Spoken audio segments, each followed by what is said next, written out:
Good evening. A few little housekeeping things to share with you before we begin our service. Each of you, as you came in, were given a little light candle like we do at Christmas Eve. This is to be a meditative thing to have. We ask that you return them to the box when you leave. We don't freak out. We're not lighting it, because the light will be gone from the sanctuary at that point. But we'll invite you to stand and sing and hold the candle like you would at Christmas Eve. This will create it will create a unique experience in that moment. And so don't panic if nobody lights your candle. It's not going to happen. We'll hopefully be out of light by then. Hopefully the power company doesn't shut us down, but we hope to be out of light by then. This Good Friday service is a little bit different than what we're normally used to. I was wanting to do something a little different, and so we added some wrinkles to a traditional Good Friday service, and so we hope you enjoy this service. The centering words are, where is the light that shines in the darkness? Where do we turn when all hope is lost?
Again, good evening, and thank you for joining us on this Good Friday evening, those joining us in person and those joining us online. We invite you in this time as a season of meditation, a season of when the light goes out and we remember that day, that night when Jesus was crucified and put to death. And so we gather in the name of Christ to remember this story and to remember those final hours of Jesus' life as we gather here tonight. And so I invite you into a time of meditation and solace.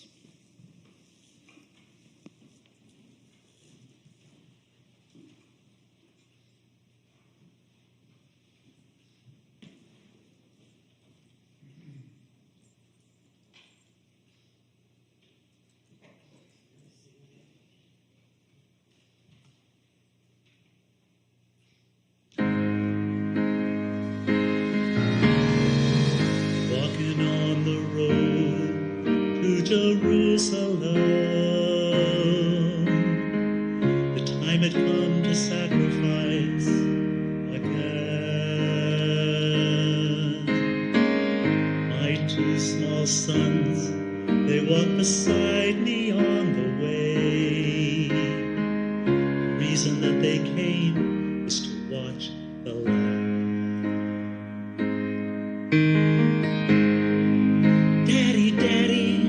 What will we see there? There's so much that we don't understand. So I told them of Moses and Father Abraham. And I said, dear children, watch the Lamb. There will be so many in Jerusalem today. You must be sure our Lamb doesn't run away.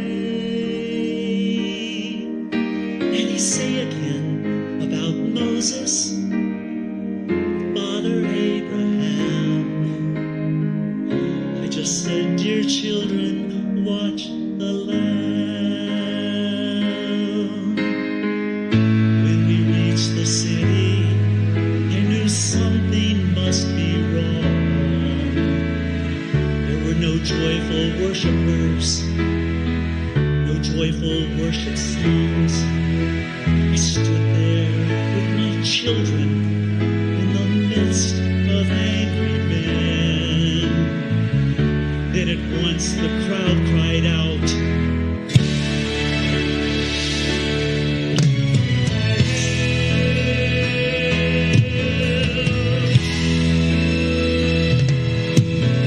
we tried to leave the city, but we could not get away. Forced to play in this drama, a part I did not wish to play. Why upon this day were men condemned to die? Standing with my children here, where soon they would pass by, I watched, dismayed. Even now they come. The first one cried for mercy. People gave him none. The second one was violent. He was arrogant and loud. I can still hear his angry voice screaming at the crowd. Then someone said, "There's Jesus." I scarce believe my eyes. A man so badly beaten, he barely looked alive. Blood poured from his body, from the thorns across his brow, running down the cross and falling to the ground. I watched him as he struggled. I watched him as he fell. The cross came down upon his back, but the crowd began to yell. In that moment, I felt such agony. In that moment, I felt such loss. Till a Roman soldier grabbed my arm and screamed, "You! Carry his cross!"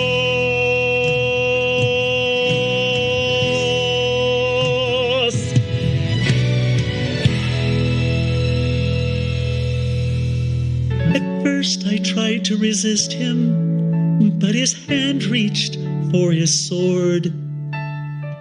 So I knelt and took the cross from my Lord. I placed it on my shoulder and started down the street. The blood that he'd been shedding now running down my cheek. They led us to Golgotha. They drove nails deep in his feet and hands. Yet upon the cross I heard him pray, "Father, forgive them." Never have I seen such love in any other eyes.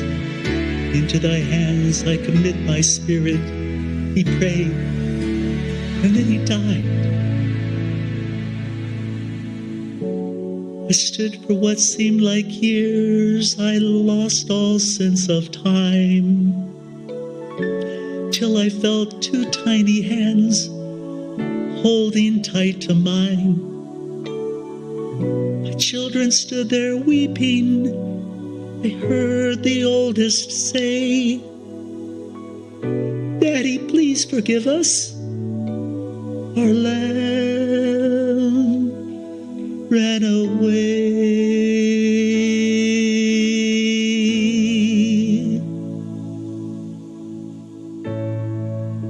Daddy, Daddy, what have we seen here? There's so much that we don't understand. So I took them in my arms and turned and faced the cross. Then I said, dear children, watch the Lamb.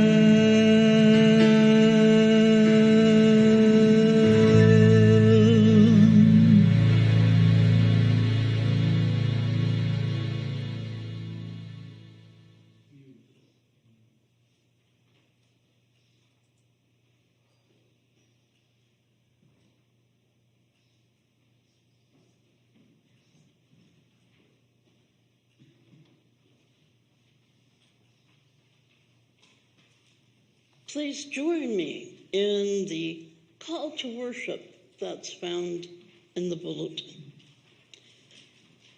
God is light in whom there is no darkness at all.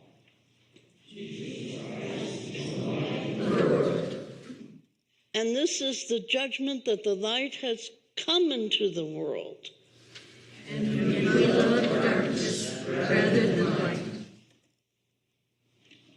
Now shall we hear this Good Friday prayer.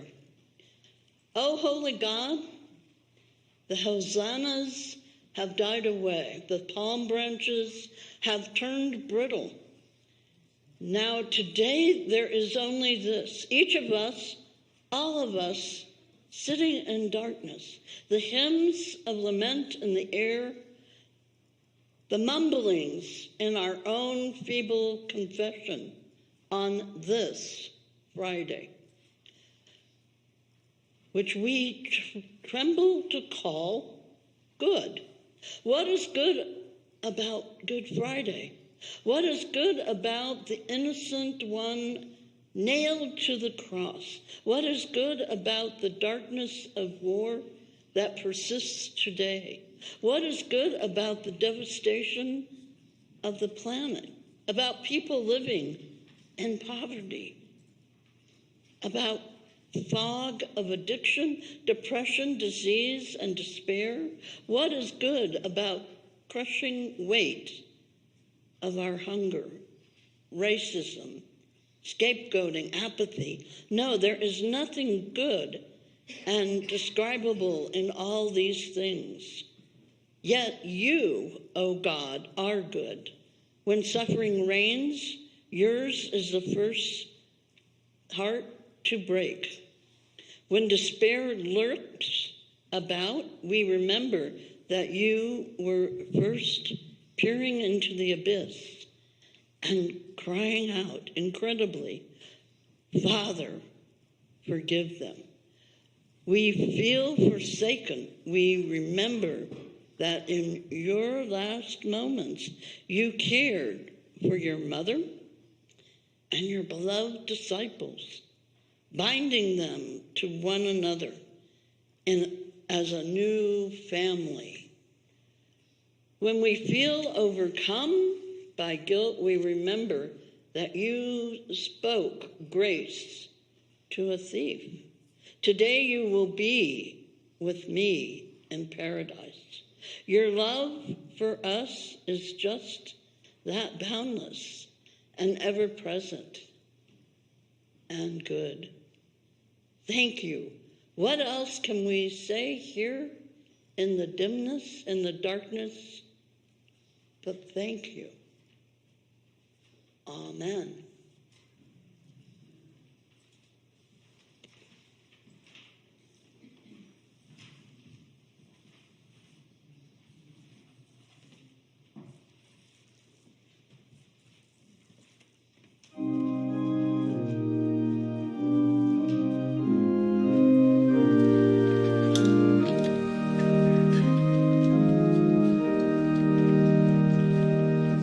Were you there?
The sun bathes Jerusalem in warmth as Jesus enters the city, greeted by cheers and joyful shouts.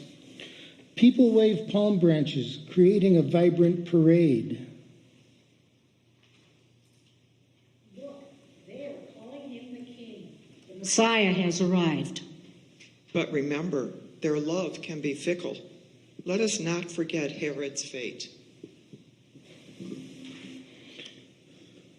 Jesus shared several teachings throughout the week. On Monday, Jesus and the disciples came back to Jerusalem. After entering the temple, Jesus threw out those who were selling and buying there. He pushed over the tables used for currency exchange and the chairs of those who sold doves. He didn't allow anyone to carry anything through the temple. Jesus taught them, saying,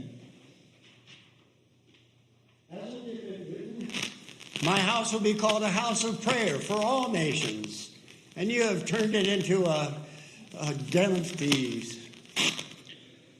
The chief priests and legal experts heard this and tried to find a way to destroy him. They regarded him as dangerous because the whole crowd was enthralled by his teaching.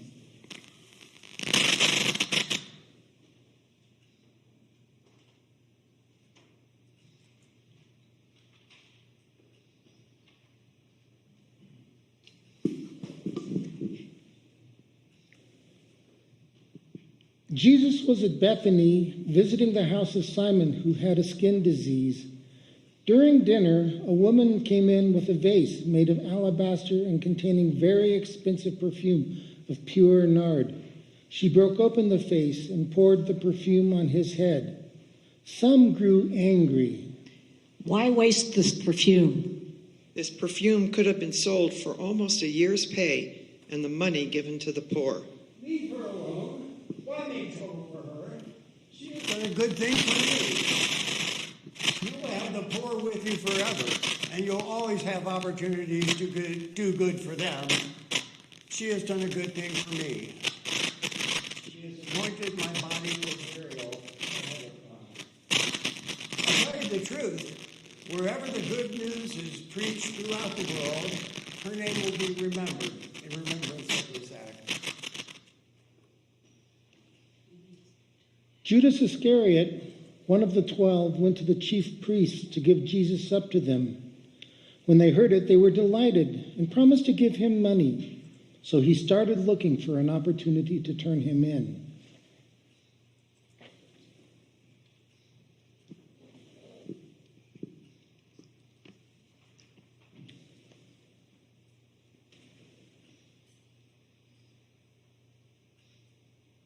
In a quiet room, Jesus gathers with his disciples for a shared meal. He washes their feet, a profound act of humility and service. This bread is my body given for you. This wine is the blood of my covenant. Do this in remembrance of me.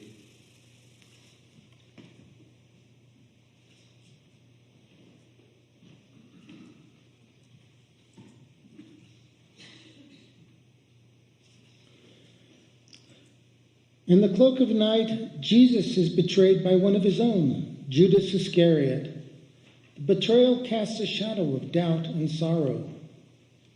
Judas, how can this be? This is a betrayal unlike any other.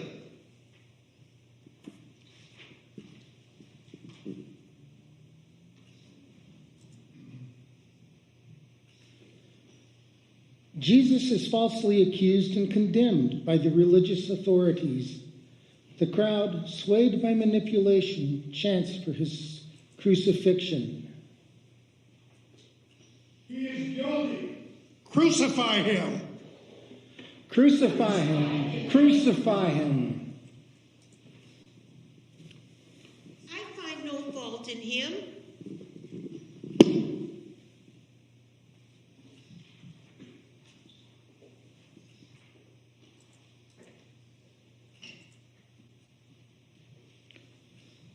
Jesus carries the heavy cross. He stumbles and falls, yet rises again, an image of unwavering strength in the face of suffering. My son,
For the 7 last words of Jesus will go, I will read the last words and they'll appear on the screen. I invite you in a time of silence and meditation. We'll reflect upon these words, and then we'll extinguish a candle, and then the choir will sing a Tazay, and we'll repeat for 7 times. We've gathered here today at the foot of the cross not to celebrate the death, but to witness to the culmination of God's love, sacrifice, and redemption for all people. On this night, I imagine ourselves coming to Jesus, seeing him hanging on a cross, the Son of God, uttering these last 7 words that we hear on this night. Father, forgive them, for they do not know what they do.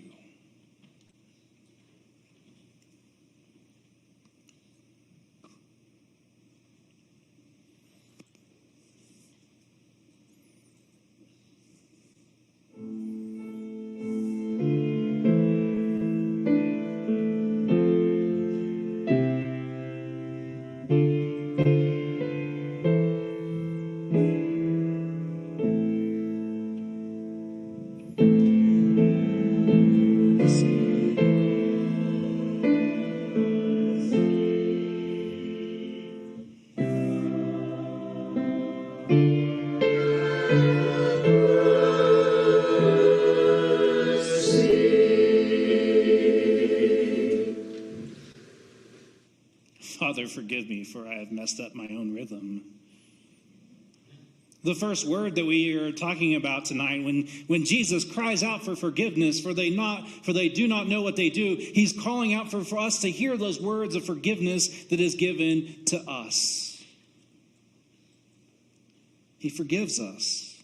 Even though we condemned him, tonight we yelled, crucify him, crucify him. But yet he still asks for our forgiveness. To me, that's what God's love looks like. And it's through this night of remembering those words, Father, forgive them, for they do not know what they have done, that we seek your forgiveness. And then we find ourselves hearing the second word. Today you will be with me in paradise.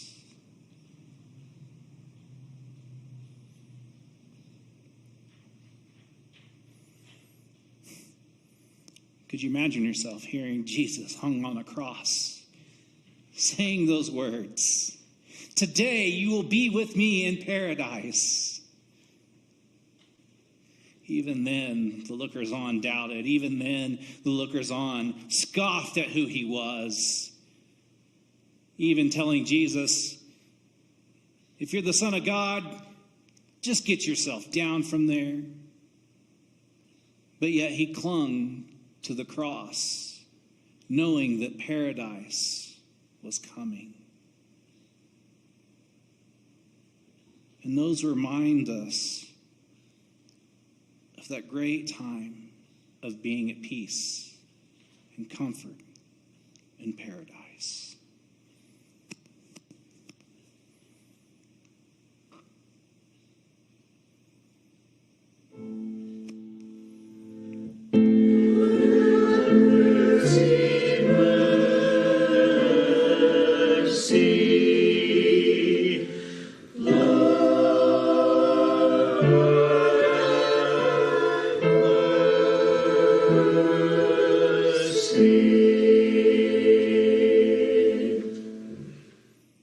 The third word, woman, here is your son. Son, here is your mother. This third word reflects on the family that Christ calls us into, not of biological nature, but of family. When we gather in the church, we use those words, church family. But do we really understand what that means? Do we fully understand that when Christ calls us in the family, he calls us to be together? He calls us to look past the blood and all the other things, but to come together as family. Jesus is reminding us with these words of his care for his earthly family, and knowing that it will be the church that will carry them through and care for them and love them. Which also reminds us of our task, our job in our own community to offer support and love, just as Jesus did in these final moments.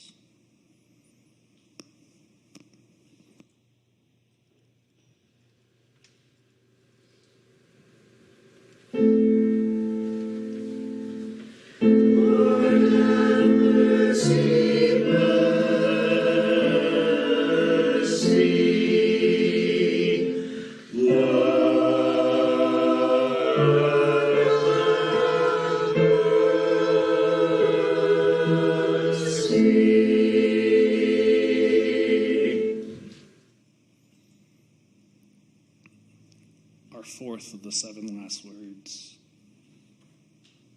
My God, why have you forsaken me?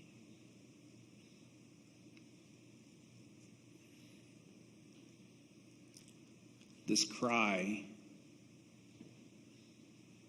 lifts up the immense burden that Jesus was carrying on his shoulders this night. If you recall earlier in the story, Jesus himself struggled whether this be the cross that he bears. But yet in the garden, when he prays to God, he finds reassurance that it is his calling, his job to hand himself over. Betrayed by one of his own, someone who sat at the table with him, who broke bread and shared meals and shared a journey with him. Of course, Jesus had burdens. Of course, Jesus struggled with this. We all would. And so his cry out, my God, why have you forsaken me?" reminds us of the gravity in which Jesus, fully human and fully God, was carrying on his shoulders to help bridge that gap between humanity and God.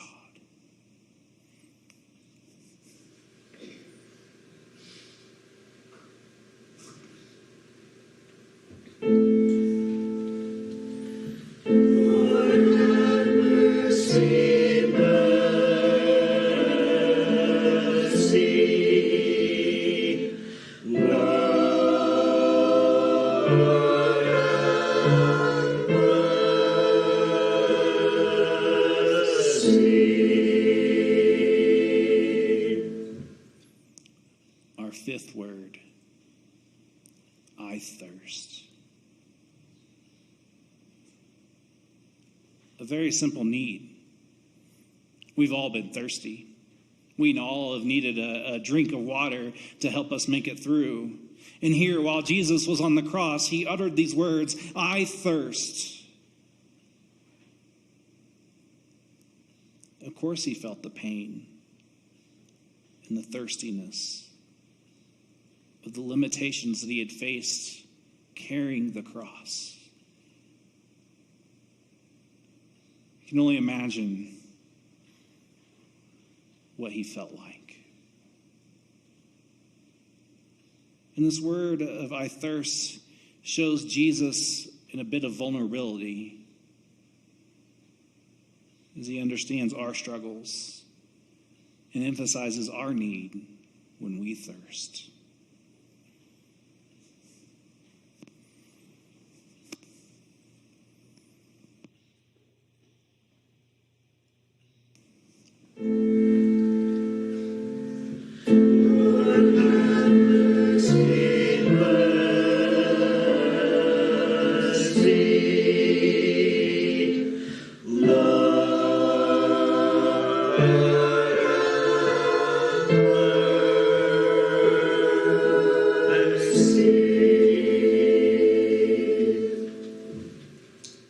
Sixth word. It is finished.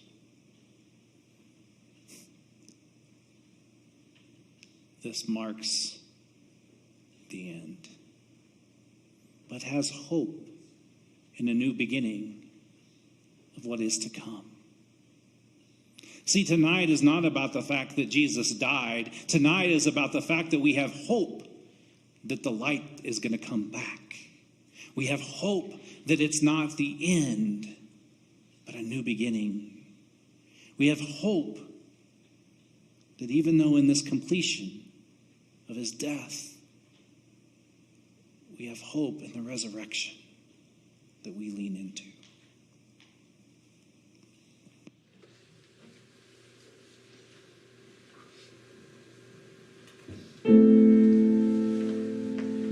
Lord, have mercy, mercy.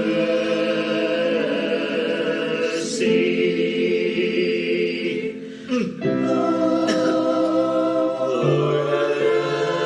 have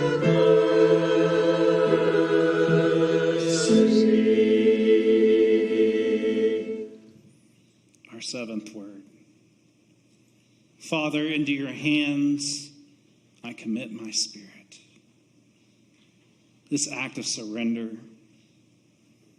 it's not a surrender of we lost or a surrender of we failed, but a surrender of here I am, Lord.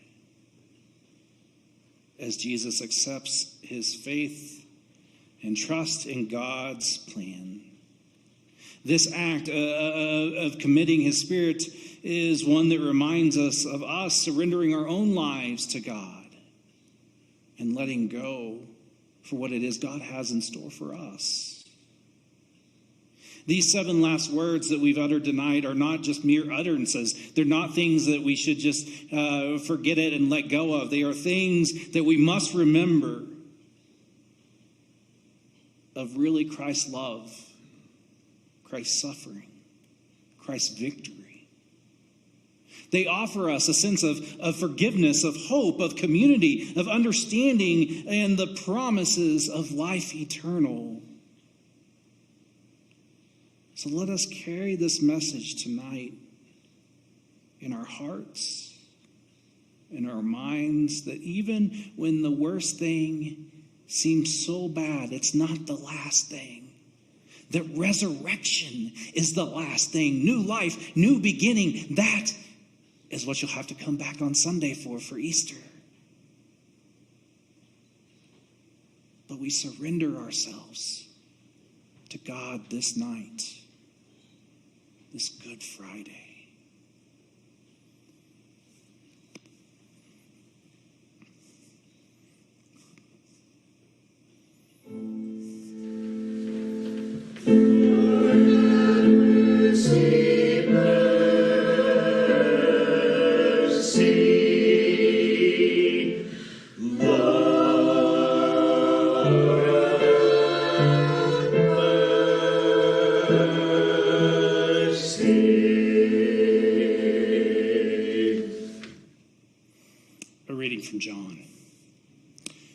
After this, Joseph of Arimathea asked Pilate if he could take away the body of Jesus.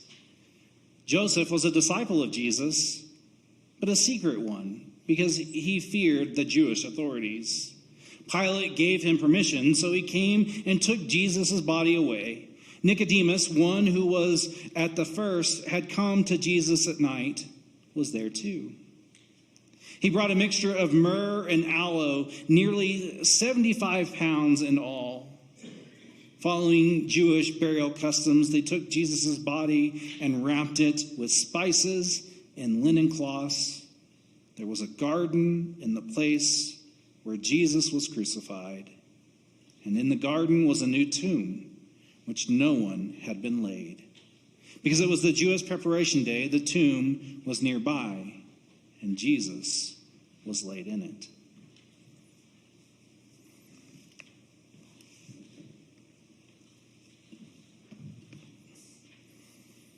At this time, I invite you to stand and sing with me verse 1 of Silent Night.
Seated.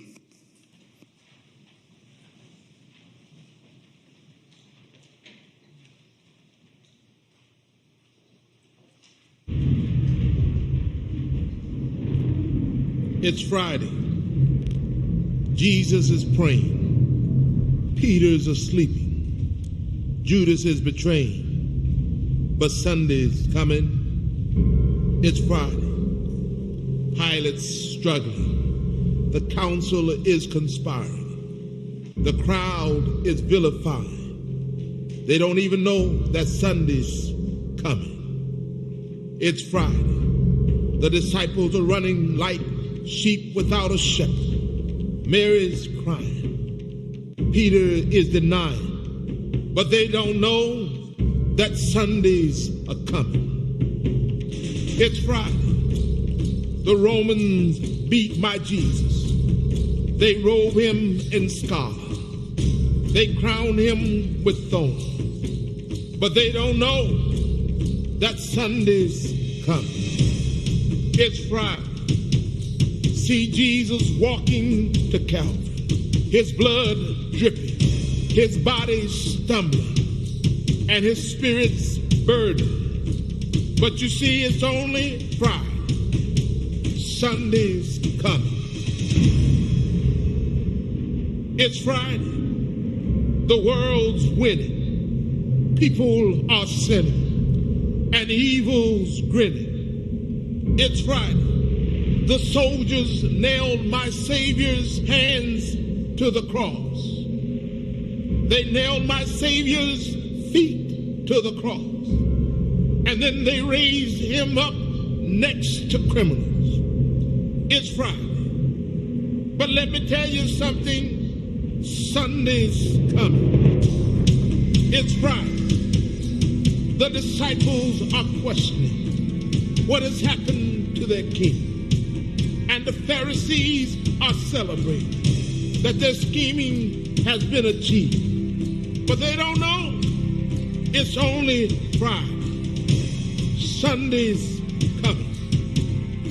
It's Friday. He's hanging on the cross, feeling forsaken by his Father, left alone and dying. Can nobody save him? Oh, it's Friday, but Sunday's coming. It's Friday. The earth trembles. The sky grows dark. My King yields his spirit. It's Friday. Hope is lost. Death has won. Sin has conquered. And Satan's just a laughing. It's Friday. Jesus is buried. A soldier stands guard, and a rock is rolled into place. But it's Friday. It is only Friday. Sunday is a coming.